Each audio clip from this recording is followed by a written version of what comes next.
नारायणा अखिल गुरु भगवन् नमस्ते। सर्वत्र गोविंद नाम संकीर्तनं गोविंदा गोविंदा। ஸ்ரீமன்னாராயணீயம் 17வது தசகம் ஸ்ரீ துருவச்சரித்தம். மெய்ப்பொருள் அறிவோம். சுவாயம்புவ மனுவின் புதல்வரான உத்தானபாத மன்னனுக்கு சுருசி என்ற இளைய மனைவி மிகவும் அன்புடையவளாக இருந்தாள்.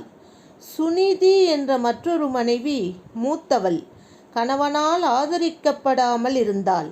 வேறு கதியற்ற அவள் எப்பொழுதும் பகவான் குருவாயூர் அப்பனையே சரணமடைந்தாள். தன் தந்தையின் மடியிலே சுருசியின் புதல்வனான உத்தமன் வீற்றிருப்பதை பார்த்து சுனிதியின் மகனான துருவனும் அவர் மடியிலே ஏற முயற்சித்த பொழுது சுருசியால் மிகவும் கடுமையாக அதட்டி தடுக்கப்பட்டான் அல்லவா. பொறாமையானது பகவானிடம் பக்தியற்றவர்களால் மிகவும் சிரமப்பட்ட போதிலும் விட முடியாது அல்லவா. பகவானுடைய மாயையால் மதிமயங்கி மனைவிக்கு வசப்பட்ட தந்தை உத்தானபாதன் பார்த்து கொண்டிருக்கையிலேயே தன் சிற்றன்னையின் கடுஞ்சொற்களால் மிகவும் புண்படுத்தப்பட்ட துருவன் தன் தாயிடம் சென்றான். சுனிதியும் மனிதர்களுக்கு அவரவர் கர்மவினையை போக்கிக் கொள்வதற்கு பகவான் குருவாயூரப்பனின் திருவடி தாமரைகளே புகலிடம் என்று தன் குழந்தைக்கு உபதேசித்தாள். தாய் கூறியதை கேட்டு 5 வயது பாலகனாக இருப்பினும் சிற்றன்னை கூறிய கொடுஞ்சொற்களை செவிமடுத்து அவமானம் பொறாத அந்த துருவன் பகவானை ஆராதனை செய்ய வேண்டுமென்ற மன உறுதி பூண்டு நகரத்திலிருந்து வெளியேறி வழியிலே நாரதரை சந்தித்து அவரால் மந்திரம், அதன் உபாசனை முதலிய உபதேசிக்க பெற்று மதுவனத்திலேயே பகவானை தவத்தினால் ஆராதனை செய்தான்.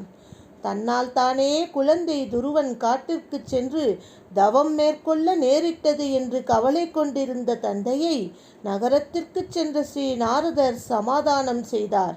பாலகனான துருவன் பகவானிடம் மனதை அர்ப்பணம் செய்து படிப்படியாக வளர்ந்த கடுமையான தவத்தில் 5 மாதங்களை கழித்தான் அல்லவா. பிரபுவான ஹே குருவாயூரப்பா, அப்பொழுது துருவன் மூச்சை அடக்கிச் செய்த தவத்தின் வலிமையால் அனைத்து திக்கு திசைகளிலும் உள்ளவர்கள் எல்லோரும் மூச்சு விட முடியாமல் திணறுகின்ற போது தேவர்களால் வேண்டிக் கொள்ளப்பட்டு பொங்கிய கருணையினால் கனிந்த மனதுடைய பகவான் குருவாயூரப்பன் தங்களுடைய ஞானானந்த ஸ்வரூபத்தில் லயித்திருந்த துருவனுடைய முன்னிலையில் கருடாரூடனாக காட்சியளித்தார். பகவானுடைய தரிசனத்தால் உண்டான ஆனந்த அலைகள் உள்ளத்திலே பொங்கியலவே பகவானுடைய திருமேனியாகிய அமிர்தத்தில் கண்வெளியை பாய்ந்து மூழ்கிவிட்டவன் போன்றிருந்த அந்த துருவன் பகவானை துதிக்க விரும்புவது அறிந்த பகவானே அவனுடைய கன்னத்திலே அன்புடனும் ஆதரவுடனும் நாதமயமான பாஞ்சஜன்யம் என்கின்ற சங்கால் தொட்ட அருளினீர்கள். அப்பொழுது அஞ்ஞானம் விலகி ஞானோதயம் உண்டாகி பகவானை துதிக்கின்ற துருவனான அவனுடைய எண்ணத்தை அறிந்த பகவான் குருவாயூரப்பர் நீண்டகாலம் அரசுரிமையை நன்கு அனுபவித்து மறுபடியும் திரும்பி வருதல் இல்லாத அனைத்திற்கும் மேலான துருவபதத்தை அடைவாயாக என்று ஆசி கூறினார்.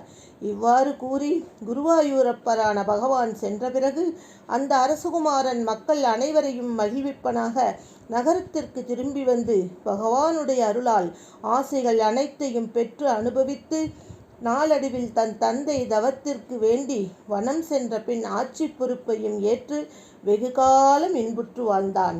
ஹே தேவதேவா, பிறகு ஒரு சமயம் யட்சன் ஒருவனால் தன் சகோதரனான உத்தமன் கொல்லப்படவே துருவன் யட்சர்களை எதிர்த்து போரிடலானான். துருவனின் தாத்தா சுவாயம்புவ மனு நேரிலே காட்சியளித்து போரை கைவிடும்படி கூறியதால் போரை நிறுத்தினான். சமாதானத்தால் உள்ளம் மிகுந்த யட்சர்களின் மன்னனான குபேரனிடம் மகாத்மாவான துருவன் தங்களிடம் திடமான பக்தி ஒன்றையே வரமாக வேண்டிக் கொண்டான்.